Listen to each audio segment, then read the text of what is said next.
Today, we have the pleasure of meeting Raya Maday.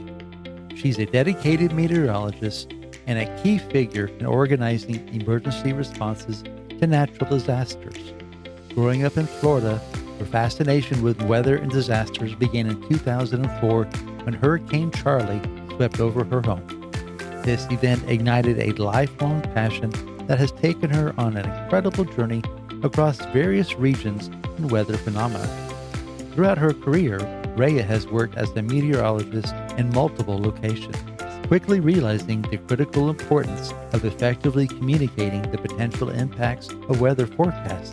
She developed innovative communication protocols and guidelines that have significantly improved how meteorologists share their forecasts with the public.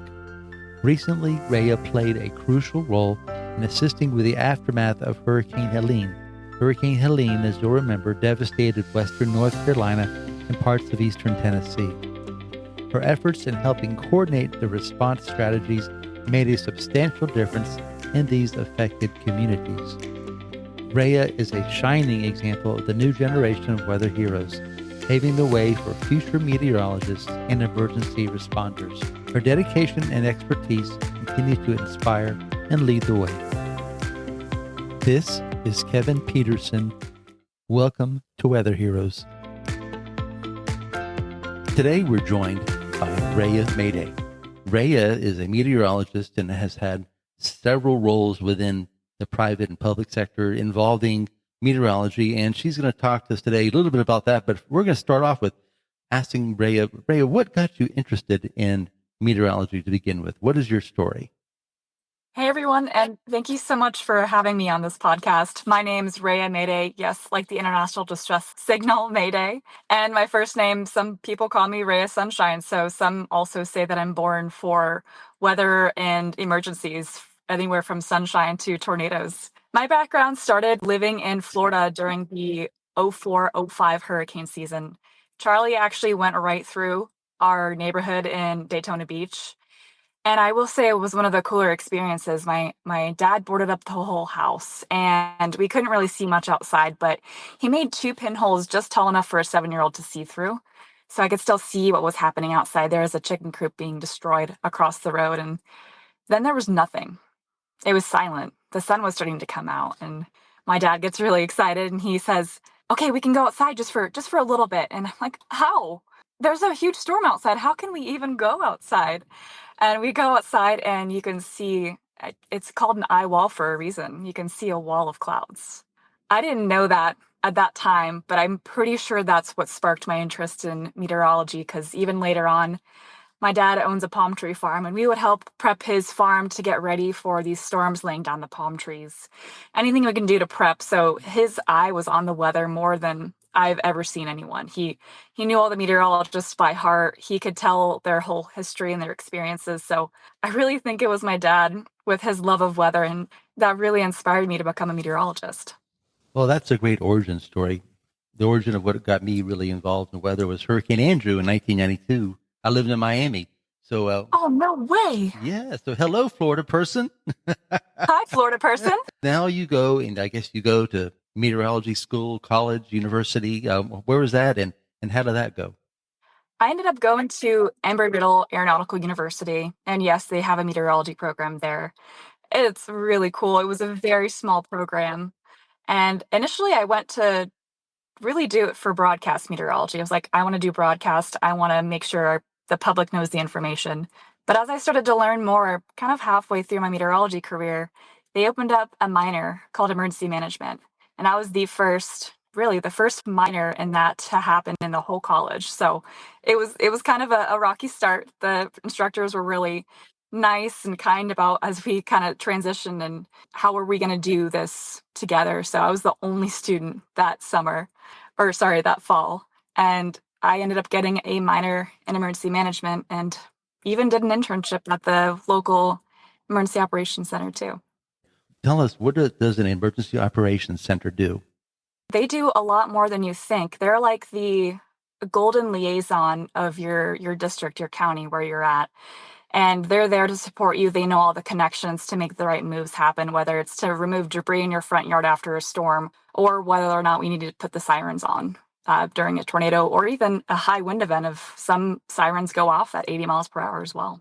Okay, so kind of like a nerve center for all the operations for that county, perhaps? Yeah. Yeah, Okay. it was the nerve of Volusia County where we were preparing for everything. And I thought it was a really cool project. They put the intern on tsunami preparedness. You wouldn't ever think that you would need to be prepared for a tsunami, but it's a very low probability but high impact event if it were to occur. And there are fault lines that aren't too far off that Mm. could prompt this, but there hasn't been an actual tsunami. There has been some more rogue waves, they like to call it, in the 90s, but they're prepared. I will say they do not waste a second of time there at the Emergency Operations Center. Yeah, tsunamis, like you said, low probability, but very high impact. Now you've had some practical experience. You've got a degree in meteorology and with a minor in emergency management, emergency operations. So what was your next step? There's so many things you can do in meteorology. Even with the EM minor, it's just easier to say that word instead of trying to pronunciate every single time. So I ended up going to the American Meteorological Society conference in New Orleans in 2016. This was as I was a junior. It was really highly recommended to go to this conference because you can make connections, meet the right people, learn about jobs you've never heard of before. And I did exactly that. It was a happy hour right after one of the presentations, and we're just walking around, and I talked to this really wonderful gentleman who was telling me more about AccuWeather. I'll actually name drop Tyler Duval. He's actually the reason why I ended up choosing AccuWeather to go to as a company, and I took an internship for my senior year to just kind of explore, and it is such a cool experience. I thought I was just going to be forecasting for, Wichita, Kansas, middle of nowhere. Well, Hmm. to me, it's the middle of somewhere. We were forecasting for all of North America, even down into Mexico. So that was a really wonderful experience to be a part of. Yeah, AccuWeather's pretty big. They cover a lot of ground. They do. So as you've been a forecaster now, I guess since your days with AccuWeather, 2016 through, are you still doing forecasting? I still am. I still am doing it on the side because it's a Okay. skill that you can easily lose. What things would you want to share with everyone? What should they know when they hear a warning? What actions should they take? But maybe go through that process and what you hope, or what everyone hopes, all meteorologists hope when they're communicating these potential dangers. First thing you do typically is you always want to make sure, and there's a lot to do before you get that tornado warning. There's a lot you should be doing. It could be knowing where the shelter location is at work. It could be knowing where you need a shelter at home. Do you even have notifications set up on your phone to receive these warnings? So there's a lot more to just that warning coming out that you need to make sure you're preparing for as the general public. Once you do get that warning, that is the moment that you take shelter. At this point, you've already know where to go. So you just take shelter, and that warning will also have a timeline, so it'll have an end time. And my advice to you guys is don't get antsy. Sometimes warnings can last a while. Tornadoes are a very small feature, but it could easily wobble within a warning polygon and a radius. Don't get antsy, hunker down, really listen to the National Weather Service or your warning provider in that moment to know when you can leave. Okay, and what is a polygon for my uneducated ears? You're good. It's something that I feel. So if you're looking at a map and there's a box that shows exactly where that tornado is and where it's going. So the polygon is showing it tries to capture the beginning of where that storm is and where it's projected to go. And anytime you're within that quote unquote polygon, that's when notifications trigger on your phone. That's when the sirens start to go off. And that's the real reason how you get these warnings to begin with is a polygon triggering that notification. And while we're at it, when a meteorologist says the percentage of rain chance is 15%, what exactly does that mean for my area? I think different meteorologists have different perspectives on this answer, and I feel like it is right based on the information you're giving. So, in a situation where I would say, I think there's a 20% chance of rain here, to me, I'm not really confident that it's going to rain, but there is general showers in the forecast for this area, and it could happen. Now, if I increase that to 40%, it could mean a lot of different things. I'm more confident about that forecast, or the coverage of rain could be even more to begin with. So because of the coverage, you have a higher chance of seeing rainfall. Well, thank you. I needed to know that. So, what observations else would you think you'd want to share with the listening public? Trust the experts. And there's a reason why people get this as a profession, just like you would trust your doctor, you would trust someone making decisions for you. We are experts for a reason, and we dedicate all of this time and energy to make sure we're giving you the forecast that makes the most sense. While there are weather apps out there that could provide information, if you want a point specific forecast, if you want a very particular specialized forecast, a lot of the times going to an expert, whether it's calling your National Weather Service or going to a private sector company like AccuWeather, that is usually going to be the place to go. If you're just wanting to know whether or not to do a picnic later in the day, your weather app is perfect for that. It may say a 20% chance, but just remember, there still is a chance. Okay, so listen to the experts. I like that. So, kind of moving forward, we talked a little bit about tornadoes and polygons, but talk to me about hurricanes. And obviously, you went through Hurricane Charley in 2004, issue that's kind of close to your heart. What do you think of this last or most recent season? We're still officially in until the end of the month. We are, and I am really glad Raphael decided to make a hard west turn and not impact the U.S. for this. That kind of saves us all. We were in a long period of recovery, especially after what happened in North Carolina. As we look at what happened in North Carolina and Tennessee, and I guess a little bit of North Georgia, perhaps even, I was looking at that, and obviously we look at hurricanes that have hit coast. Charley hit, Andrew hit, all these other storms hit, and the geography is relatively flat, or usually we know how to get there fairly easily. But when I was looking at North Carolina, especially with the hills and the valleys, how would you explain maybe some of the heavier challenges there? Yeah, I believe that it was an event that was forecasted really well. The biggest problem was there was a storm making landfall on right along the coast. And that often gets the most attention. So you do have that high wind, heavy rain, storm surge hitting right along the coast. So you kind of have a 1-2 punch of a lot of hazards right all at once. But what we tend to lose focus on, just with a lot of hurricanes and not just this one, is inland flooding is just as big of a threat, if not more, especially when it hits mountainous terrain, than just the land or just the storm making landfall. Floods are certainly responsible for the most deaths in the U.S. because of disasters. As I look at, I guess, all the hurricanes, and gosh, even back to Katrina, there were a lot of deaths related to flooding as well. So Katrina and even Ian. Ian was well far north and even almost extratropical by the time it got to New York City and flooded the subways too. oh yeah. So it doesn't always have to be right along the coast. And in the situation with North Carolina, they saw days of rainfall well before the storm even got there. There was a couple of rainfall events that happened that led to this actual ground being so moist. And it's just like putting a sponge in water, right? When you take the sponge out of the water before you squeeze it, it's completely saturated.